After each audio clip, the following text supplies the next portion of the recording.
Hi friends, இன்றைக்கி என்ன செய்யலான்னு பார்க்கலாங்களா? நான் வந்து ஒரு மட்டன் எடுத்திருக்கேன். இது ஒரு 3/4 கிலோ மட்டன் இது.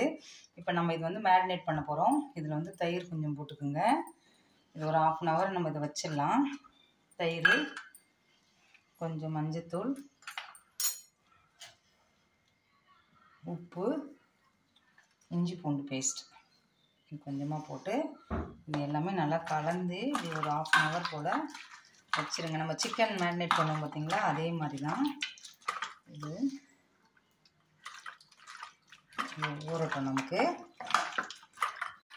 இந்த மாதிரி நல்லா ஊறட்டும். கொஞ்சம் எலும்போட சிக்கன் எடுங்க, அப்போ தான் நல்லாயிருக்கும். சூப்பராக எலும்பும் அதுவும் கலந்த மாதிரி எல்லாமே எடுத்துங்க. இது ஊறட்டும் ஒரு 1/2 அன் ஹவர். இங்கே பாருங்கள் ஃப்ரெண்ட்ஸ், இது ஊறிட்டு இருக்குது. நம்ம வந்து இப்போ தாளிக்கலாம். நம்ம மட்டன் வந்து தாளிக்க போகிறோம். அதுக்கு வந்து ஒரு எண்ணெய், ஒரு 50 கிராம் எண்ணெய் போல் ஊற்றிங்க. ஒரு 2-3 டேபிள் ஸ்பூன் எண்ணெய், கடலை எண்ணெய் தான் ஊற்றிருக்கேன்.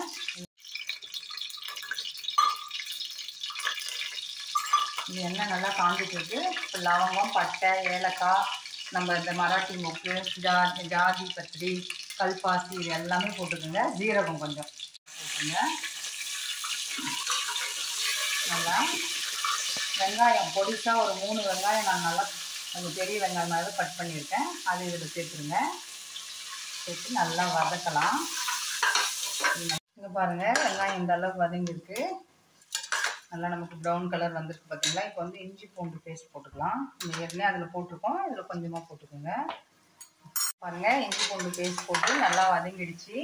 இப்போ வந்து நம்ம தக்காளி ஒரு 3 தக்காளி நான் எடுத்து வச்சுருக்கேன். 4 தக்காளி, ஒரு மீடியம் சைஸ் தக்காளி, அதையும் போட்டு நல்லா வதக்குங்க. நீங்கள் வேணால் மிக்சியில் போட்டு கூட போட்டுக்கலாம். இது நல்லா வதக்கல உப்பு போட்டிருக்கோம். நம்ம இந்த வெங்காயம் தக்காளி தக்காளி நல்லா வதங்கிறதுக்காக கொஞ்சம் உப்பு போடுறோம். இது நல்லா வதங்க. இது நல்லா இங்கே பாருங்கள் ஃப்ரெண்ட்ஸ், சோம்பு கொஞ்சம் போட்டுக்கோங்க. இதில் வந்து கசகசா, முந்திரி ஒரு 10 போல் ஒரு 10 நிமிஷத்துக்கு முன்னாடி ஊற வச்சுருக்கேன். அதுவும் இதில் போட்டுக்குங்க. தேங்காய் ஒரு புடி தேங்காய் போட்டுக்கோங்க. 1-2 கூட போட்டுக்கோங்க. உங்கள் இஷ்டம் தான். நம்ம என்ன செய்கிறோன்னா, இன்றைக்கி வந்து உருளைக்கிழங்கு மட்டன் குருமா தான் நம்ம செய்கிறோம் இன்றைக்கி. அது சாதத்துக்கும் சூப்பராக இருக்கும், இட்லி தோசைக்கும் நல்லாயிருக்கும். நிறைய விதமாக செய்யலாம். நான் என்னுடைய மெத்தடில் நான் செய்கிறேன் இன்றைக்கி. இந்த பாருங்கள் ஃப்ரெண்ட்ஸ், வெங்காயம் தக்காளி நல்லா வதங்கிருக்கு. இப்போ நம்ம மேரினேட் பண்ணி வச்சுருக்கோம் பார்த்தீங்களா, இந்த மட்டனை வந்து இதில் சேர்த்துருங்க. சேர்த்துட்டு இதை நல்லா வதக்கி விடுங்க. நம்ம இன்னும் மசாலாலாம் சேர்க்கலை. இது வதங்கட்டும் நமக்கு. இப்போ இது வதங்கிட்டு இருக்கு. இப்போ நம்ம மசாலாலாம் போடலாம். தனி மிளகாத்தூள் நான் வந்து 1-2 ஸ்பூன் போடுறேன். உங்கள் காரத்துக்கு ஏற்ற மாதிரி போட்டுக்கோங்க. சூப்பராக இருக்கும் இது. அப்புறம் மஞ்சத்தூள் நம்ம ஏற்கனவே அதில் போட்டிருக்கோம். கொஞ்சம் மஞ்சத்தூள். இது வந்து ஜீரகப்பொடி 1 ஸ்பூன் கிட்ட போடுறேன். மல்லித்தூள் கொஞ்சம் போடுறேன். மல்லித்தூள் 1 ஸ்பூன். மல்லித்தூள் போட்டாச்சு. ஜீரகப்பொடி, தனி மிளகாத்தூள் போட்டிருக்கோம். நான் வந்து ஒரு குழம்பு மிளகாத்தூள் ஒரு 1.5 ஸ்பூன் போடுவேன். இது நம்ம காரம் இருக்காது, குழம்பும் நமக்கு திக்னஸ் கொடுக்கும், நல்லா வாசனையாகவும் இருக்கும். அதுக்காக நான் இதை இங்கே பாருங்கள் ஃப்ரெண்ட்ஸ், மிளகாத்தூள் இதெல்லாம் போட்டு நல்லா கொதிக்குது.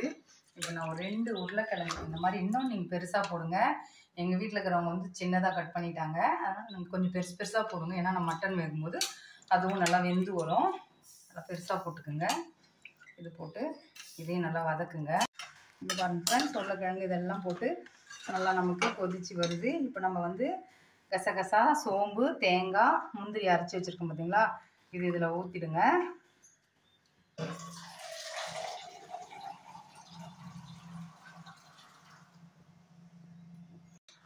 இங்கே பாருங்கள் ஃப்ரெண்ட்ஸ், இதெல்லாம் போட்டு எப்படி வருது பார்த்தீங்களா, கலர்லாம் பார்த்தீங்களா. நீங்கள் குழம்பு மிளகாத்தூள் கொஞ்சம் போட்டிங்கன்னா அவ்வளோ வாசமாக செம்மையாக இருக்கும். நம்ம எல்லா பொருளும் அதில் போட்டு அரைப்போம் இல்லைங்களா. இப்போ நான் வந்து அந்த ஜாரில் வந்து கழுவி இதை அப்படியே விடுறேன்.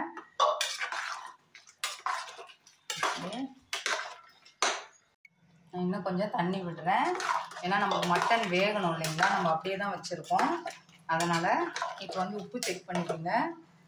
இந்த டைமில் கொஞ்சம் கம்மியாக இருக்குது, போட்டுக்கலாம். இவ்வளோ உப்பு போடுறேன். அடுத்தது நம்ம கரம் மசாலா சேர்க்கல, கொஞ்சமாக சேர்த்துருங்க. நிறைய வேண்டாம், கொஞ்சமாக போட்டுருங்க. அவ்வளோதான். கிளறிட்டு ஒரு 5-6 விசில், நான் உங்கள் மட்டனை பொறுத்து நீங்கள் விசில் விட்டுக்குங்க. இது வந்து ஒரு 6-7 விசில் நான் விடுறேன். விசில் வந்ததுக்கு பாருங்கள் ஃப்ரெண்ட்ஸ், ப்ரெஷர் போயிடுச்சு. போய் இறக்கி விட்டுக்கோங்க. இங்கே பாருங்கள், கிட்ட காட்டுடா. இங்கே பாருங்கள் எவ்வளோ அழகாக எண்ணெய் பிரிஞ்சு வந்திருக்கு பார்த்தீங்களா? குருமா சூப்பராக இருக்கும். இது இட்லி தோசைக்கும் செம்ம டேஸ்ட்டாக இருக்கும். சாதத்தோடையும் செம்மையாக இருக்கும். நம்ம வந்து வச்சு சாப்பிடும்போது கொத்தமல்லி தழை தூவிக்குங்க. சாதம் பச்சரிசி சாதம் உப்பு போட்டு பொங்கிட்டு சாப்பிட்டிங்கன்னா கூட செம்ம டேஸ்ட்டாக இருக்கும். இது அவ்வளோதான் ஃப்ரெண்ட்ஸ். இதே மாதிரி ட்ரை பண்ணி பாருங்கள். எப்படி வந்ததுன்னு சொல்லுங்கள். லைக் பண்ணுங்கள், ஷேர் பண்ணுங்கள், சப்ஸ்கிரைப் பண்ணுங்கள். நெக்ஸ்ட் வீடியோவில் பார்க்கலாம். பாய்.